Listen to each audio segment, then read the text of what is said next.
शलोम everyone, I am Naila from Alpha Bible College. हम यहोवा खुदा के शुक्रगुजार हैं इस खूबसूरत वेदर के लिए, इस खूबसूरत वक्त के लिए, उन तमाम नेमतों के लिए जो उन्होंने हमें अता की है। बेशक हम आपके बगैर कुछ भी नहीं हैं। हमें संभाल और हमारी मदद कर। सारा जलाल सिर्फ मसीह के नाम को मिले, आमीन। Thank you for watching my videos. YouTube पर चैनल है straight from the Bible with Naila के नाम से। प्लीज़ लाइक एंड सब्सक्राइब ज़रूर कीजिएगा। कल मैं कलाम मुक़द्दस की तिलावत कर रही थी तो बड़ी खूबसूरत वर्ड्स मेरे सामने से गुजरी, सो मैं आपके साथ शेयर करने लगी हूँ। तो देखिएगा, मुक़द्दस गलतियों chapter 6 verse 1 word to word पढ़ने लगी हूँ ताकि मुझसे कोई मिस्टेक ना हो जाए। सुनिएगा, ए भाइयों, अगर कोई आदमी किसी कसूर में पकड़ा भी जाए पकड़ा जाए नहीं, पकड़ा भी जाए मीन्स इट्स ओके। अगर किसी से कोई मिस्टेक हो गई है, कोई बात नहीं, हो जाती है, इंसान गलती कर सकता है। बड़े बड़े नबियों पैगंबरों से भी गलतियां हुई, हम उस तरफ नहीं जाएंगे। यहाँ पर लिखा है, लिखवाया गया है कि पकड़ा भी जाए, टेक इट ईजी। तो तुम जो रूहानी हो, मीन्स जो समझते हैं कि हम रूहानी हैं और वाकई में रूहानी हैं, मीन्स चर्च जाते हैं, दुआ करते हैं, खुदा के करीब हैं, रोज़े रखते हैं और हर वो बात जो कलाम मुक़द्दस में लिखी है उस पर अमल करने की पूरी कोशिश करते हैं। वो जो रूहानी हैं उन्होंने क्या करना है? एक तो वो पर्सन है जो पकड़ा गया है, उसको हिलम मिजाजी से बहाल करो। मैं यहाँ पर रुकना चाहूँगी। हिलम मिजाजी से, हम्बलनेस के साथ बहाल करना है। हो, ये इसने क्या कर दिया? ऐसे कैसे कर सकता है ये? इसका फादर तो एल्डर है, इसका फादर या इसका बाप तो पास्टर है, इसका बाप तो बड़ा अपने आप को पता नहीं क्या समझता है, वो ये है, वो है, इसके बच्चे ने क्या कर दिया? या ये खुद पास्टर है, इससे क्या हो गया? या ये खुद एल्डर है, इससे क्या गलती हो गई? सुनिए, टेक इट ईजी। और आप जो रूहानी हैं, हाय हाय करके दूसरों को नहीं सुनाना है या उसका ढिंडोरा नहीं पीटना है। मैं इस पर एक वीडियो बना चुकी हूँ कि राज फाश ना करें। खैर, उस तरफ नहीं जाएंगे। हिलम मिजाजी से, हम्बलनेस के साथ, पता चल गया है, टेक इट ईजी। अब उसको बहाल करो, इट्स योर रिस्पॉन्सिबिलिटी।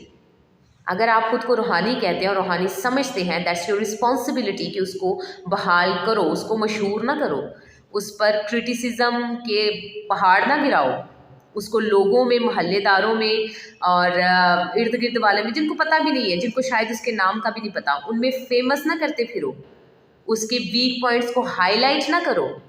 लिसन, बहाल करो। मैंने गूगल पर इसकी डेफिनेशन देखी, बड़ी मज़ेदार डेफिनेशन थी। इसकी डेफिनेशन है, टॉप लेवल पर, टॉप पॉइंट पर लेके जाएं। समझाऊँ आसान अल्फाज में? इट मीन्स कि जो उससे गलती होगी, पहली बात हिलम मिजाजी से उसको आपने माफ़ किया, दूसरा जिसकी वजह से वो गलती हुई है, जो भी उसके साथ प्रॉब्लम है, उसको सॉल्व करें और तब तक उसके साथ रहें जब तक वो दोबारा से जिस्मानी और रूहानी तौर पर टॉप लेवल पर नहीं चला जाता, बहाल नहीं हो जाता।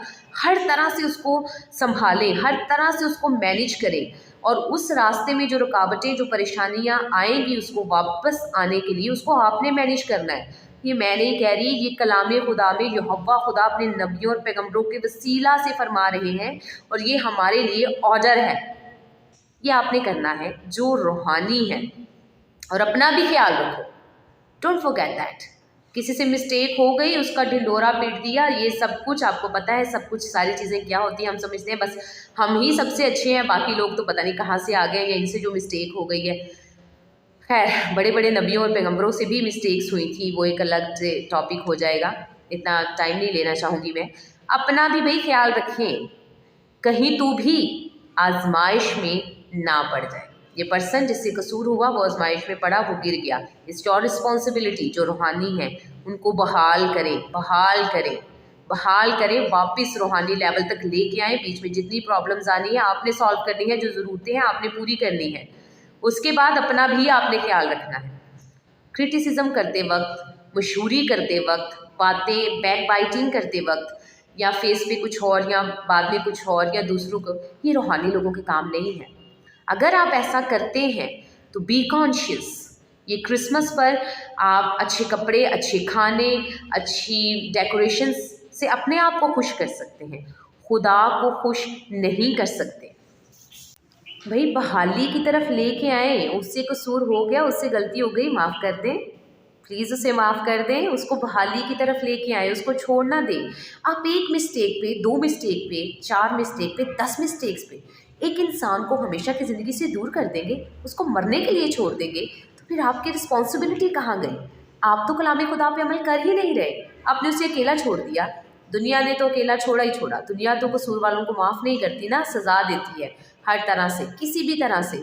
It's your responsibility. जो रूहानी है भाई उसको माफ़ करो, क्योंकि कलाम कहता है मैं नहीं चाहता किसी की हलाकत हो, किसी एक की भी नहीं। और कलाम ये भी तो कहता है चुनाचा कोई रास्तबाज नहीं, एक भी नहीं। एक हाईलाइट हो गया, शायद आपकी गलतियां खताएं छुपी हुई हैं। अगर खुदा आपकी इतने मिस्टेक्स पे पर्दा डाले हुए है, तो एक जो हाईलाइट हो गया है, क्या आप अपनी उन मिस्टेक्स को सोचते हुए उसको माफ़ नहीं कर सकते, या उसको बहाली की तरफ नहीं ला सकते? अगर नहीं कर सकते तो कम से कम कलाम मुक़द्दस की बात पर अमल तो कर सकते हैं, क्योंकि कलाम फरमाता है बहाल करो वो जो रूहानी है। It's your responsibility. और बहाल किस तरह करना है? बातें सुना सुना के, क्रिटिसाइज़ कर कर के नहीं, हिलम मिजाजी से। इतने से एक पैराग्राफ में इतनी बातें हैं कि कैसे एक्सप्लेन करूँ, दिल करता है इस पर बोलती जाऊँ। Don't listen the people who only see your mistakes. सिर्फ लोगों के मिस्टेक्स ना देखें, उनकी अच्छी चीज़ें भी देखें, उनको भी याद करें। मैंने मुझे ना अपनी एक क्या कहते हैं लाइन बड़ी अच्छी लगती है, एक्चुअली वो मैंने खुद ही लिखी है या खुद ही कही है कह लें। वो ये है कि आपके मिस्टेक की टाइप डिफरेंट हो सकती है। शायद आपने उस टाइप की मिस्टेक नहीं की, किसी और टाइप की मिस्टेक की होगी या किसी और टाइप का गुनाह किया होगा, लेकिन गुनाह आपसे भी हुआ होगा कभी ना कभी। बाइबल तो बड़ी साफ और शफाफ अल्फाज में बता भी रही है। और अपना भी ख्याल रखो भाई, कहीं तुम भी आजमाइश में ना पड़ जाओ। सो प्लीज़ इस चीज़ का ख्याल रखें।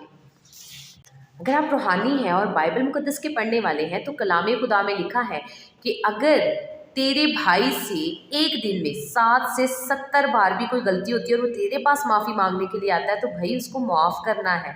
अगर आप बाइबल मुक़द्दस की रीडर हैं और रूहानी हैं, तो आपको इस बात का पता होना चाहिए।